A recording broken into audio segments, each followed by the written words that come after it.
Гледате Дневникот на Сител. Во студиото со вас Иван Кузмановски. Добро вечер, ви благодарам што сте со нас. Ова се настаните кои го одбележаа денот.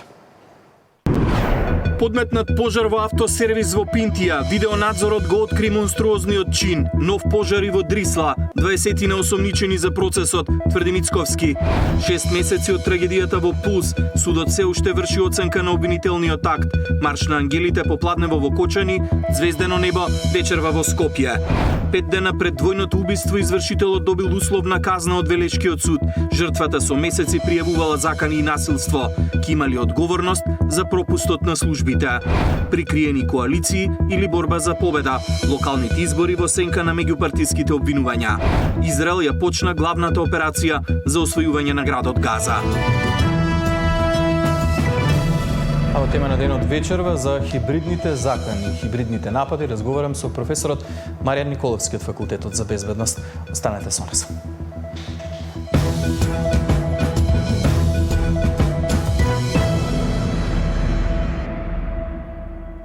Видеонадзорот на сервис за автомобили во населбата Пинтија го откри монструозниот план според кој бил подметнат пожар рано утрото. За среќа имало очевидци кои брзо пријавили и била спречена голема трагедија. Миријана Давидовска беше на терен. Запален автосервис рано утрово во близина на поранешна стаклара. Изгоре речиси цел плац со околу 20 автомобили, а опожарен е уште еден автоплац. Со брзата интервенција на пожарникарите избегната е тешка катастрофа, бидејќи до сервисот се наоѓа поголем електричен столб. Пријавата пристигнала нешто пред 4 часот утринава, а на терен интервенирале 8 противпожарни возила во координација со ДЗС. Пожарот е подметнат според снимките кои се објавени од безбедносните камери. Се гледа како едно лице се прекачува преку ограда и врз автомобилите, истура бензин, а потоа ги пали и бега.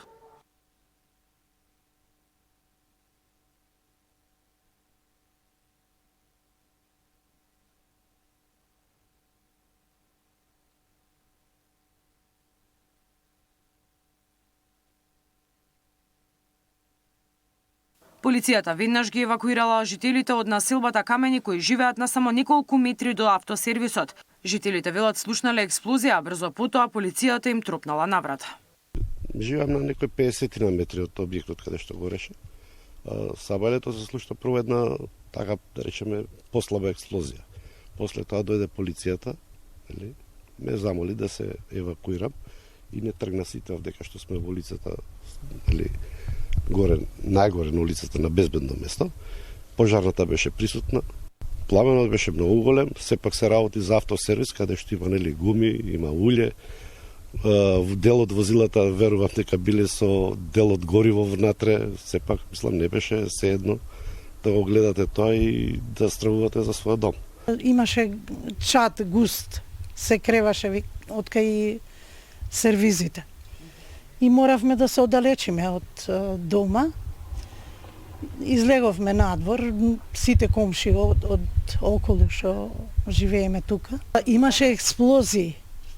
Имаше вајда таму дека и фарбаат коли. Се случувало ли некојаш некој ваков инцидент порано? Пред едно 10 години на истиот исто имаше се запали, а што како не знаеме дали нешто од. Собственикот на сервисот не сакаше да зборува јавно, но вели овде работи со години и со сите добро живее во околината. Тој тврди дека досега со никој не бил замерен и не добивал закани. Од полицијата се уште нема детали, но се работи на идентификување на повеќе лица. Од овој сервис до главната улица има уште неколку приватни фирми од чии камери веројатно може да се види каде се упатува лицето кое го подметнува пожарот. Полицијата направила увид, но детали за случајот се уште нема. Миријана Давидовска, Сител телевизија. Дирекцијата за заштита и спасување информираше дека синоќа пред 23 часот повторно бил предизвикан пожар во депонијата Дрисла на сосема друго место, подалеку од местото кое беше активно претходните денови. Еден час подоцна пожарот бил изгаснат и затрупан. На местото веднаш се упатија скопските пожарникари кои почнаа со гасење, но поради специфичноста на пожарот беше потребно истовремено затрупување на опожарената површина, поради што се активираа градежни машини кои веќе беа таму, а брзо пристигнаа и нивните возачи. Еден час подоцна пожарот беше изгаснат и затрупан, со што беше спречено ширење на огнот во главнината на депонијата, наведува Дирекцијата за заштита и спасување. Утре ќе почне увидот во складиштето за пластичен и електронски отпад во Трубарево, а веќе е побарано и продолжување на мерката краткотраен притвор за приведените. Како што информира јавното обвинителство, увидот на лице место во однос на причините за пожарот во Трубарево треба да започне утре. Увидните екипи на терен ќе ги координира јавен обвинител од основното јавно обвинителство Скопје. По наредба на јавниот обвинител, екипи на СВР Скопје и денеска излегува на лице место со цел превземање действија и прибирање определени докази потребни во однос на постапките за загрозување на животната средина со отпад. Во континуитет се преземаат повеќе действија на обезбедување и анализа на документација. До Основниот кривичен суд Скопје е доставен предлог за продолжување на мерката краткотраен притвор за нови 48 часа за сите четворица опфатени со постапката до овој момент, информираат од јавното обвинителство. Подметнати пожари и постапување на институциите и денеска беа главна тема за политичарите. Мицковски вели дека по објавената видеоснимка од Пинтија станало јасно дека неговите сомнежи за сеење страв пред избори се оправдани. Според премиерот, во МВР веќе имало идентификувано 20 лица како осомничени за овие случувања. Од опозицијата и денеска велат дека обвинувањата на власта се само обид за манипулација со јавноста. Подметнатите пожари се инструменти на центри на моќ за предизборно сеење страв и паника. Дециден е премиерот Мицковски по пожарот во автосервисот во Пинтија. Мицковски претходно тврдеше дека серијата пожари во главниот град, на депониите Вардариште и Дрисла на отпадот во Шуто Ризари, како и пожарот на складиште за електронски отпад во Трубарево, се намерно предизвикани и политички мотивирани. Видовте како дрско се подметнува пожар и тоа е само уште еден доказ за тоа што го зборувам цело време, дека за жал постојат центри на моќ кои што се обидуваат да внесат страв, паника кај граѓаните пред изборите и одговорот на прашањето кому тоа му одговара, мислам дека со една многу кратка анализа ќе го добиете самите ако направите. Идентификувани се од прилика 20 лица за кои што постои основано сомневање дека стојат позади целиот овој процес. Истовремено имавме одредени дојави кои што ги собиравме изминативе денови и во координирана акција Министерството за внатрешни работи со Министерството за животна средина ќе постапува во деновите кои што следат. Мицковски бара и законски измени од своите пратеници со кои подметнувањето на пожар ќе се смета за тероризам. За опозицијата и денеска тезите на власта за организирано подметнување на пожари во политички цели е само манипулација на јавноста. После толку многу манипулации, толку многу измислици, прашањето е дали воопшто граѓаните можат да му веруваат. Не, на Христијан Мицковски дефинитивно не може да му се верува. Јавно искажаниот збор на еден политичар, особено на председател на влада, носи тежина и голема одговорност. Зборовите можат да предизвикаат страв, паника или да влијат врз стабилноста на државата. Крајно неодговорно е премиер да си дозволи да изнесува тврдење без факти и без докази со единствена цел да си ја спасува сопствената политичка кожа. Меѓу последните измени на кривичниот законник беше токму воведувањето на делото екоцид, за кое сторителите кои намерно ќе предизвикаат сериозна, широко распространета или долготрајна штета на животната средина ќе се казнат со затвор од најмалку 10 години или доживотен затвор. Катерина Нешкова, Сител телевизија. Од Институтот за јавно здравје предмалку информираа дека нема одстапување во однос на направените анализи за присуство на тешки метали во Трубарево. Сепак велат дека се забележува зголемување на 2 параметри на бакар и на цинк само од едно испитано место, а тоа е површинскиот слој каде што гореле литиумски батерии, истото е во рамките на очекувањата. Во сите останати места нема одстапување од референтните вредности за испитаните 16 тешки метали, информираше предмалку Институтот за јавно здравје. Во тема на денот, како што најави вечерва, ќе разговарам со професорот Маријан Николовски од Факултетот за безбедност. Професоре, добро вечер. Добро вечер. Многу актуелна тема изминатите денови се хибридните закани, хибридните напади. Терминот беше искористен од директорот на Дирекцијата за заштита и спасување од премиерот, главно од представници на власта, бидејќи различно се гледа ова како поим во јавност, може ли научно да дефинираме што представува хибридна закана, хибриден напад? Мислам дека преголем публицитет се даде, преголема експлоатација на овој термин хибридни закони и во делот на политиката, безбедност и секојдневието, што не е вообичаено. Јас би кажал дека хибридните закони се само една капка од опасностите кои што демнеат по безбедноста. Безбедноста е состојба, во континуитет флуктуира. Значи зборуваме за граници од минимална до максимална безбедност. По дефиниција не постои апсолутна безбедност, не постои апсолутно заштитена држава. Тоа значи дека во континуитет се менува, а опасностите во континуитет флуктуираат и се менуваат. Сега кога зборуваме за опасностите во безбедностната наука имаме градација. Значи потенцијалниот ризик, тоа е општо опасност. Значи Македонија како членка на антитерористичката коалиција, како членка на НАТО, постои ризик од непријателите на овие асоциации. Но ако имаме некои конкретни сознанија, оперативни сознанија, тука веќе поминуваме во наредна фаза, тоа е веќе закана. Значи, хибридните закани се во групата на вториот стадиум, односно заканите. И последната фаза веќе е загрозување. Сега, што е тоа карактеристично за овие хибридни закани? Ако почнеме од самата терминологија, хибридна закана, хибрид значи мешавина, комбинација на повеќе методи и инструменти, користејќи класични воени, неконвенционални закани, и кои што претендираат да ја загрозат безбедноста на определена држава. Карактеристики на хибридните закани има неколку карактеристики. Тоа е првиот елемент е, како што споменав, комбинацијата од повеќе видови на закани, воените и нетрадиционални закани, како што се пласирање на дезинформации, недоволни информации во јавноста кои што доведува до определена збунетост кај населението. Понатаму флуктуирањето. Она што е карактеристично за хибридните закани, во секоја држава безбедносниот систем ги прецизира, детектира опасностите по државата. Дали се работи за потенцијален ризик, дали се работи за закана, хибридна закана, асиметрична закана, и го насочува безбедносниот систем за анулирање на опасностите, за да не поминеме во наредна фаза, а тоа е веќе загрозување.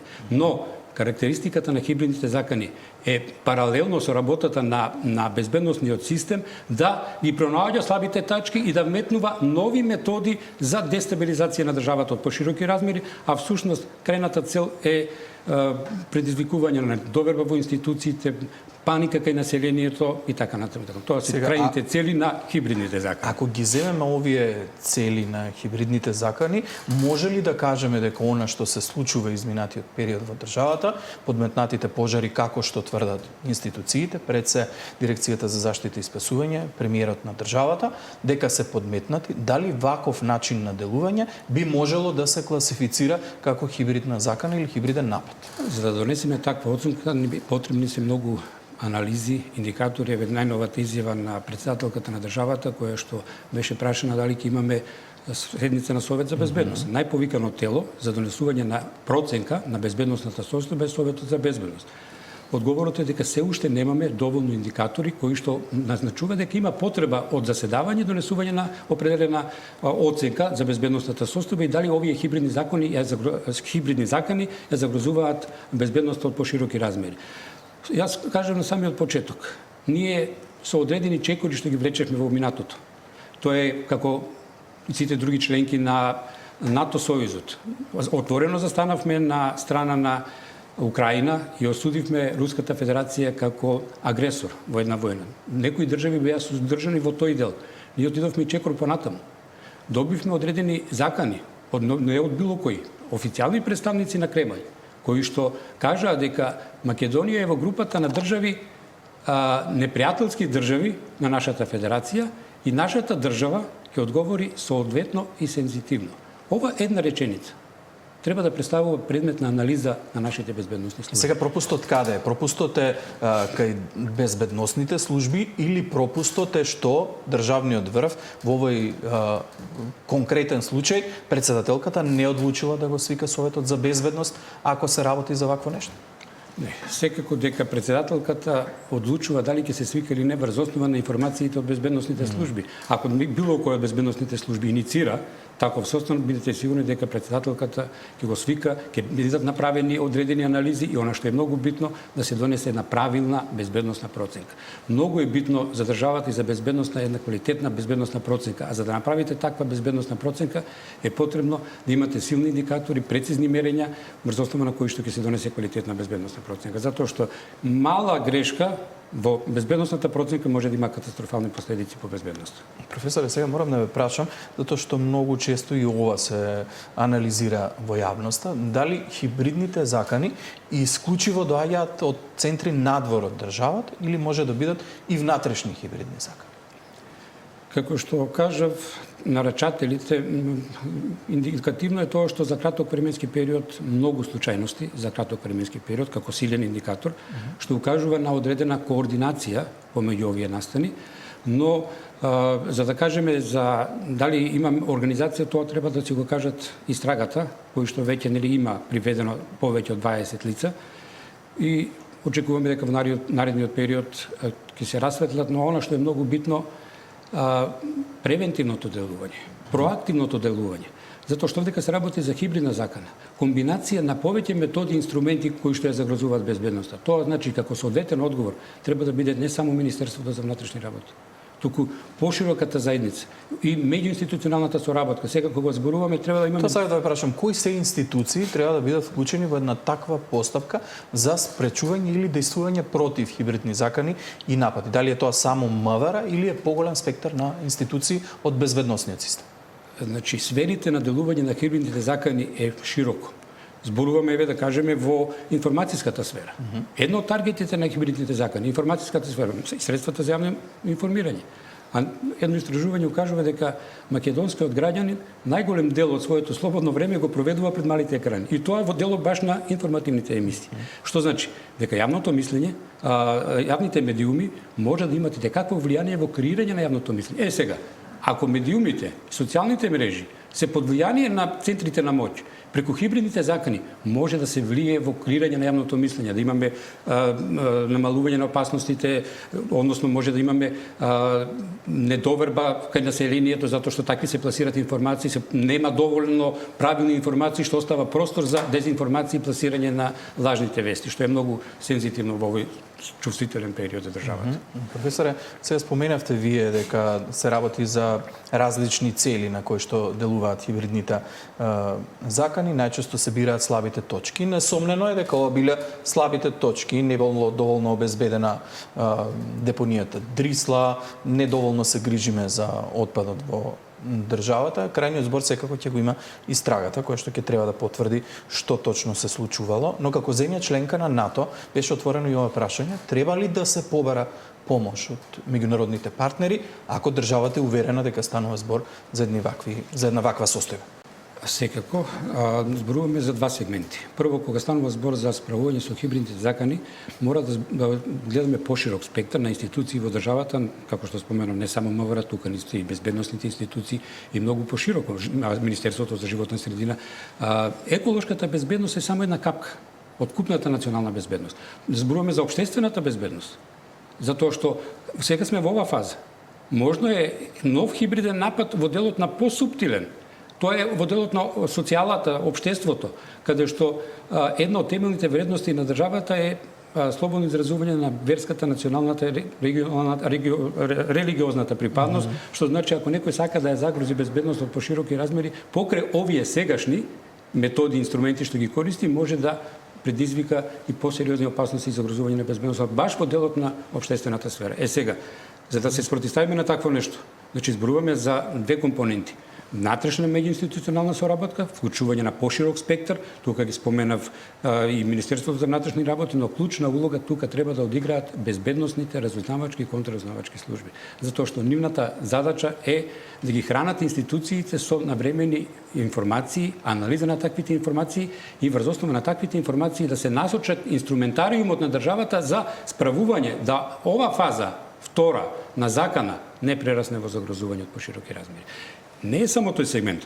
Вториот сегмент е меѓународната соработка. Затоа што овој вид на хибридни закани вообичаено се од надвор мора да има некоја конекција во странство. Тоа значи неопходен услов за справување со хибридните закани е помош пред се како земја членка во НАТО, а исто така и билатерална соработка, особено би потенцирал соработка со стратешките партнери.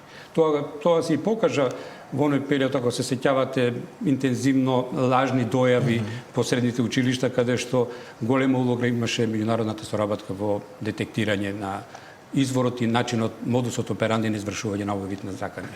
Професоре, се наоѓаме во еден многу чувствителен период пред избори. Може ли цел на овие хибридни закани да биде влијание врз изборниот резултат? И како. Ние само споменавме дел од хибридните закани. Споменавме медиумите, споменавме општеството, еколошката безбедност, посебно е економската и политичката безбедност. Да кажеме во делот на економијата, енергетската зависност на државата.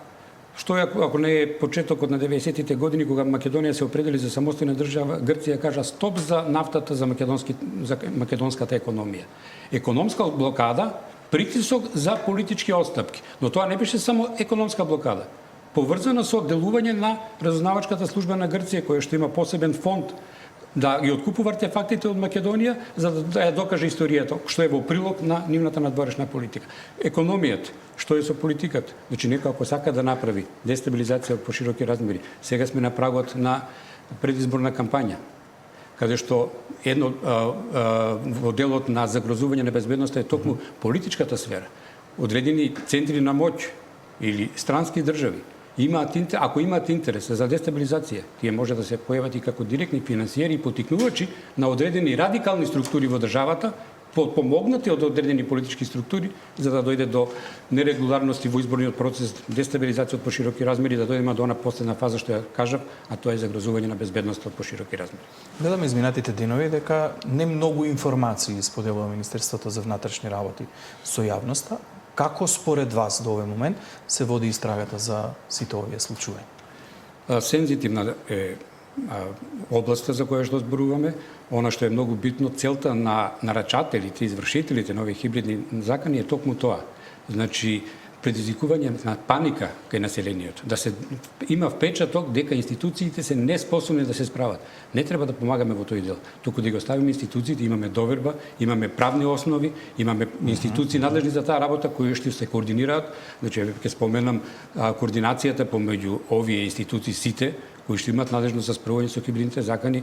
Според законот постои совет за координација, каде што се пласираат сите информации. Таму се донесуваат одлуки и се спуштаат во извршната власт во институциите. Така да мислам дека институциите во моментот се вршат, бидејќи се работи за сензитивна област, нормално е и да нема детални информации, затоа што она што се бориме со невидливиот непријател. Професоре, како дел од научната јавност, морам да ве прашам за тоа што се отвара прашањето изминатите денови, дали се потребни законски измени во однос на регулирањето и контролата на и санкционирање за подметнување на пожарите. Со години наназад имаме проблем. Последниот предлог е на ова дело да се третира како тероризам. Потребно ли ни е такво нешто? Ништо ново, мислам. Вакво нешто е регулирано во поразвините држави, нашите партнери, земји членки на НАТО и на Европската унија, кои што имаат посебен закон за антитероризам, а овој сегмент подметнување на пожари е само една мала алка од вкупното законско решение. Ние можеби би требале да размислуваме за едно посеопфатно законско решение, не само покачување на казната и третирање на подметнување на пожари како тероризам, туку донесување на закон за антитероризам, каде што кога е во прашање националната безбедност на државата, сите институции во државата се должни да соработуваат и да ги отстапуваат информациите до кои што располагат. Како домашни, затоа што во делот на економијата најголем дел ни се странски компании. Тие немаат обврска и совршено ги не интересира националната безбедност. Нивниот интерес што е? Мултипликација на капиталот. Затоа со едно законско решение и тие ќе бидат обврзани. Мислам дека единствено решение е тоа. Сеопфатно ваѓање на ова проблематика и во таков случај, ако имаме такво законско решение, ќе бидеме поспокојни. Професор, благодарам многу за гостувањето во темата. Благодарам. 6 месеци од трагедијата во Пулс, судот се уште врши оценка на обвинителниот акт. Марш на ангелите попладнево во Кочани, звездено небо вечерва во Скопје. 5 дена пред двојното убиство извршителот добил условна казна од Велешкиот суд. Жртвата со месеци пријавувала закани и насилство. Ки имали одговорност за пропустот на службите.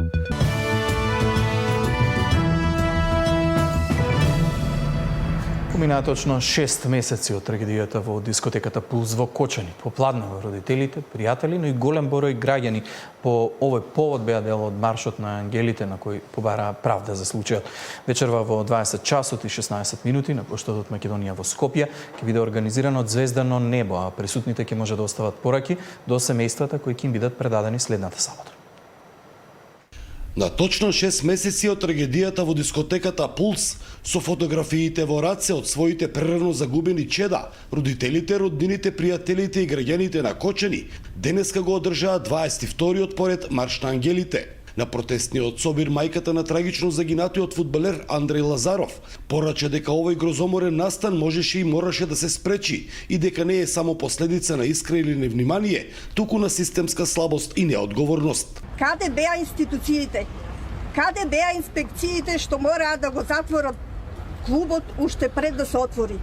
Каде беа службениците кои требаше да го проверуваат секој чекор? Тие молчеа, тие не постапија. Институциите не се независни тела, тие се дел од државата. Под нив стојат општините, министерствата, владата. Ако тие не ја завршиле работата, тогаш државата има одговорност. Ако инспекторите молчеле, службено лице потпишувало на слепо, министер не преземал мерки, тогаш не може да има само индивидуална одговорност. Деко и неговиот син Михаил се символ на најголемата корупција и нечовечност. Во нивната дискотека Пулс, без никаква лиценца, без никакво одобрение, изгореа живи 62 деца. Тоа не беше несреќа, тоа беше убиство. Нивните раци се извалкани со крвта на нашите деца. Но државата, преку своите институции, ги заштити и им овозможи да молчат наместо да одговараат. Бараме крај на корупцијата и крај на затварањето очи пред човечки животи. Да не дозволиме оваа трагедија да се повтори никогаш повеќе. Вечерва на Штипскиот плоштад Слобода, под мотото 62 ангели, вечна светлина во нашите срца, ке се палат свеки како символ на светлината и сеќавањето, што никогаш нема да избледее. За Сител, Трајан Ристовски. 6 месеци подоцна дел од повредените се уште се на болничко лекување. Процесот на закрепнување според лекарите ќе биде долготраен. Повторно ќе бидат евалуирани од пулмолози, тие што имаат потреба од тоа. Ние како пластични хирурзи ги следиме, направивме консултации, соработки со лекари од странство и моментот е дека кај повеќето уште сме во фаза кога ни е најбитна физикалната терапија, носење компресивна облека, носење силиконските лепенки, односно во некоја фаза на чекање да заздрават тие лузни. И сега во наредната етапа ќе се вклучат и дерматолозите, односно за да проложи тој третман на лузни со ласери. 5 дена пред двојното убиство кое се случи вчера во Велес, извршителот добил условна казна од Велешкиот суд. Жртвата, неговата поранешна партнерка, со месеци пријавувала закани и насилство. Таа дури и во судот кажала дека добила директна закана или ќе биде негова или мртва. Се повеќе докази потврдуваат пропуст кај службите. Убиецот Илија Стефановски, кој вчера ја избоде до смрт својата поранешна партнерка Русица од Велес и нејзиниот татко, а потоа си го одзеде животот, бил познат на обвинителството. Против него се воделе постапки за закани и насилство уште од почетокот на оваа година.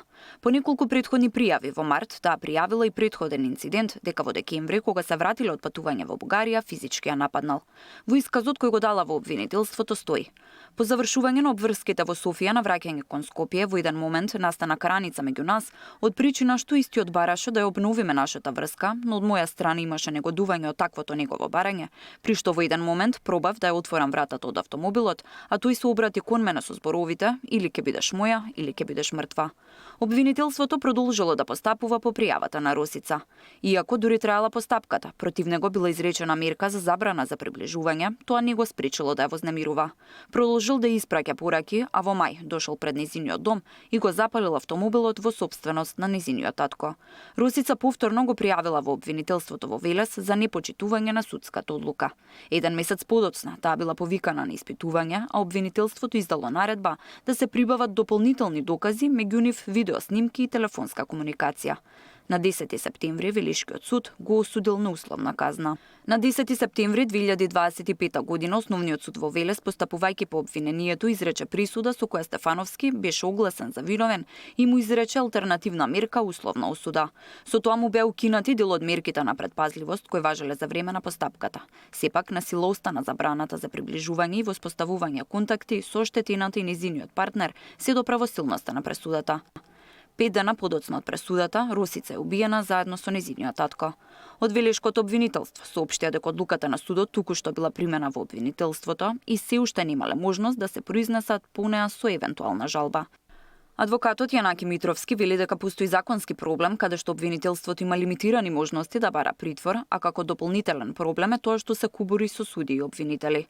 Ако условна казна не се почитува, судот треба да отповика, вели тој. Така и луѓе кои што и насилници кои што имаат тенденција да го повторуваат кривичното дело, многу често се случува да неколку пати добиваат условни осуди, да истите не се отповикуваат, што е грешка или условна осуда со заштитен надзор, ако не се почитува врските од заштитниот надзор, задолжително треба да се бара отповикување на условната осуда, особено кога се работи за исти или истородни кривични дела. Според податоците на Министерството за внатрешни работи, убиената Русица го пријавувала убиецот Илија 7 пати во полиција од почетокот на годинава за вознемирување, физички напад, цртање графити со заканувачка содржина, палење автомобил, непочитување на забраната за приближување. Тамара Дичевска, Сител телевизија. Во Кривичниот суд во Скопје продолжи процесот за финансиски злоупотреби на онкологија. Медицинска сестра од клиниката сведочеше за сомнителен недостиг на лекови, но и тоа дека канцеларијата на директорот често се користела како аптека. Канцеларијата со број 212 на поранешниот директор на онкологија Нино Васев служела и како аптека. Медицинска сестра во дневната болница на клиниката денеска во судница сведочеше дека терапијата за дел од пациентите ја добивала лично од рацете на обвинетиот Васев, иако во аптеката моментално ги немало тие лекови. Ампулите биле студени, па предпоставува дека ги чувал во ладилник. Еден од тие пациенти беше Зоран, кој требаше да прима ампула која во тој момент ја немаше на клиниката. Неговата сопруга не рече дека ќе оди кај директорот. По некое време се јави Васев и ме повика во канцеларијата каде беше и сопругата на пациентот и ми ја даде потребната ампула. Имаше уште еден пациент на чие име не можам да се сетам, но и за него потребната ампула ја земав од канцеларијата на директорот со број 212, сведочеше медицинската сестра вработена на клиниката за онкологија, која додаде дека имало уште неколку такви слични ситуации. Таа појасни дека при редовните неделни пописи 2 пати забележали исчезнување на лекови, а случајот бил пријавен и во полиција. За недостигот од лекови, одбраната се обиде да ја обвини медицинската сестра која сведочеше по предлог на јавното обвинителство. Според адвокатите, таа прифатила да биде соработник на правдата во замена да не биде кривично гонета за исчезнување на терапијата од дневната болница. Обвинителството не даде објаснување на кои околности се предлага овој сведок. Дали можеби таа ги украла лековите со доказ денеска доставен до судот, според кој постоеле оперативни податоци дека медицинската сестра може да биде искористена како соработник на правдата, односно на некој нешто да му се прости, а за сметка на тоа да даде некакви информации, рече во судницата адвокатката Анита Бегова. На денешното рочиште судот информираше дека обвинетиот Васев понудил финансиска гаранција со која бара укинување на притворот. Заедно со организацијскиот директор Нехат Нухи се обвинети за злоупотреба на службената положба и финансиски криминал. Со незаконска набавка на лекови, буџетот го оштетиле за околу 36 милиони евра. Дел од набавените лекови пак ги присвојувал Васев. Тој е обвинет и за несовесно лекување на болниот рак. Зоран Јаневски, Сител телевизија. Првиот човек на службата за општи и заеднички работи информираше дека е отворена посебна телефонска линија преку која ќе може да се пријавува злоупотреба на службените возила за приватни партиски цели. Според најавите од вкупно над 7.000, планот е бројот на службени возила да биде намален на само 2.000. Граѓаните од денеска ќе можат да пријават злоупотреба на службени возила на телефонскиот број 070 399 050 или на мејл ќе може да се пријави ако некој се вози за приватни или партиски цели со државен автомобил. За полесно препознавање веќе е почнат процесот на означување со црвени таблици. Работата треба да заврши пред да почне изборната кампања. До денешниот пресек имаме некаде околу 500 брендирани возила, односно возила кои што добиле специјални таблици. Има и голем број на возила кои што се веќе во постапка и во процедура. Ќе оставиме уште 2 недели да направиме крајен пресек. Паралелно државата ќе прави и генералка на возниот парк. Од 7500 службени возила, реално потребни се околу 2000, вели првиот човек на службата за општи и заеднички работи. Останатите ќе бидат продадени и расходувани. Оние возила кои што се користат како административни ќе бидат далеку помала бројка и затоа напоменав институциите да пристапат кон рационализација, односно употреба на возила само онолку колку што се неопходни за една институција да може непречено да функционира. Многу често во минатото и возилата се земале од оние од одземен имот, па се трупале возила, па кај нас процедурата да ги расходувате и тие исти возила е малце покомплицирана и претпоставувам институциите не се решавале да ги расходуваат така брзо и лесно возилата и ве убедувам дека тие возила стоат на паркинзи, стоат на плацеви, не се користат, но се водат како државни возила. Институциите кои нема да ги сменат табличките, наместо казни за сега ќе добиваат само опомени. Но не е исклучена можноста за законски измени, кои ќе предвидат и казнени одредби. Црвени таблици нема да добијат возилата на полицијата, армијата и инспекциите. Мартин Арсов, Сител телевизија. Продолжуваат јавните сомнежи за прикриени коалиции и главната реторика поврзана со локалните избори е во сенка на меѓупартиските обвинувања. Потегот на левица да извади своји кандидати во општините Титово, Гостивар и Струга и тоа да го брендира дека не ја заборавиле Западна Македонија е само гума за спасување, но за ДУИ, вели премиерот Мицкоски.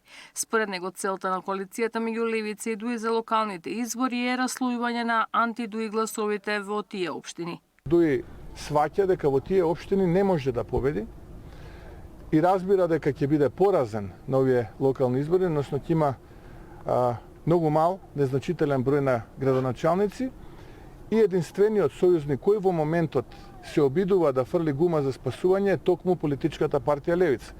Ние знаеме, не сме од вчера во политиката, дека шансите за да победи градоначалникот или кандидатот за градоначалник на Левица во Тетово, Гостивар или Струга не се ни теоретски.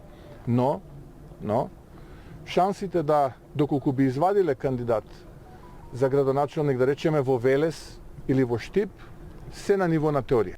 Левица пак возвраќа дека поврзувањата со ДУИ се крајно смешни. Договори со интегративците никогаш немале. Обвинуваа дека ВМРО ДПМН ги штити кандидатите на вреди, а тие пак не прават никакви отстапки во своите намери, затоа излегле со свој кандидат за градоначалник на Скопје.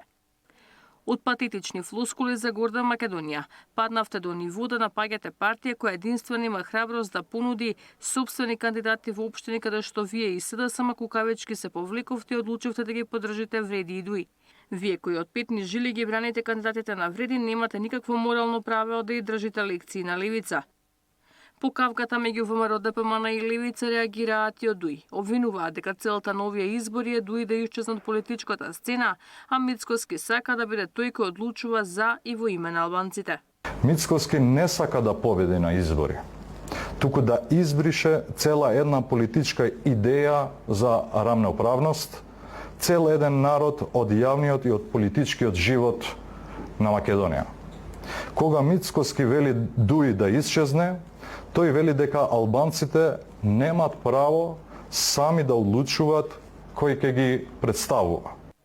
Иако сите ветија дека ќе водат позитивна кампања, на 2 недели до официјалниот старт на кампањата на 29 септември се заоструваат меѓусебните обвинувања и лични дискредитации на политичките чинители кои влегуваат во изборната трка. Ивана Соколовиќ, Најдова, Сител телевизија.